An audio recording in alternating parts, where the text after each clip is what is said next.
a name synonymous with courage, integrity, and relentless pursuit of justice. Hindi biro ang krisis na pinagdadaanan natin. Mas napapanatag at nakakatulog na po ako ng mas maluwag.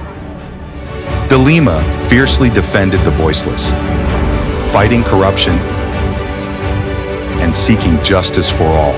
Babae ako. Hindi ako nahihiya sa aking pagkababae.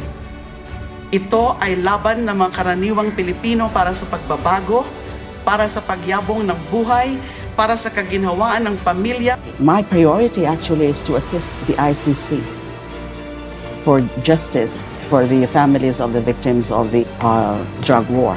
Her unwavering stance against injustice led to her arrest in 2017.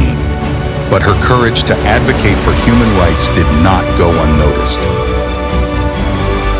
Haharapin ko po ang mga kaso na yan. Kayo ngayon ang mananagot sa mga kasalanan niyo sa taong bayan. Leila de Lima is now nominated as the most outstanding champion of human rights. It's caused a lot of harm to this country. Ito po ang aking pakay. We have to stand up. Patuloy na ipiit at gipitin dahil sa ating mga ipinaglalaban. Ako ay tatayong muli.